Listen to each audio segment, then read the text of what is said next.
அந்த ப்ராடக்ட் வாங்கினோம். ஜீரகம் நல்ல ஒரு ஸ்கின் நல்லா இருக்கு. ஸ்கின் வந்து நல்ல பட்டு போல இருக்கு. பட்டு போல இருக்குது, சொரசொரப்பு இல்லை, நல்ல பட்டு போல இருக்கு. ஸ்கின் வந்து நல்ல டைட்டனிங் கிடைக்கும்.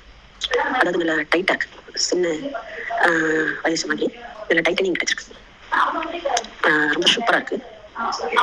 ரெண்டாவது என்னன்னு கேட்டா, போட்டுக்கிட்டே இருக்கணும் போல ஒரு ஆசை. அதாவது நல்லா இருந்துச்சுன்னா நம்ம போடணும் போல இருக்கும்ல, அப்படி ஒரு ஆசை. அதாவது தூர இடத்துல இருந்தாலும் தொட்டு கொடுத்து வாங்கினாலும் நல்லா இல்லைங்கும் போது ரொம்ப மனவருத்தப்பட்டிருக்கு. இவங்க யாருன்னு தெரியாது. பார்த்தேன். பார்த்த உடனே ஒரு 2 தடவை அவாய்ட் பண்ணிட்டேன். 3வது தடவை சரி வாங்கி போட்டு பார்ப்போம் அப்படின்னு அதை வாங்கி பார்த்த உடனே நல்ல கேரட் கலர்ல நல்ல அழகு கலர்ல இருந்துச்சு. என்னுடைய ஸ்கின் வந்து ரொம்ப நல்லா இருக்கு.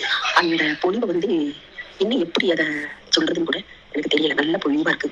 முகம் நல்ல முகத்துக்கு வந்து ஒரு ஊட்டச்சத்து கிடைச்ச மாதிரி நல்ல பொலிவா, ஸ்கின் ரொம்ப சப்பையா இல்லாம நல்ல நல்ல அதாவது வந்து நல்ல உருண்டு திரண்ட மாதிரி நல்ல ஒரு கியூட்டா இருக்கு. அந்த ப்ராடக்ட் தயார் பண்றவங்களுக்கும் நான் நன்றி சொல்றேன். ஆனா ஒரு ஃப்ராட் இல்லாம விற்கிறாங்க பார்த்தீங்களா, அதனால நான் வந்து அந்த கம்பெனி பேர்ல ஒரு நன்றி சொல்றேன். சில பேர் வந்து ஜீரணுங்கிறதுல ரொம்ப ஃப்ராட் பண்றாங்க. நான் இது வந்து அப்படி கிடையாது. என்ன நல்லா இருக்கு.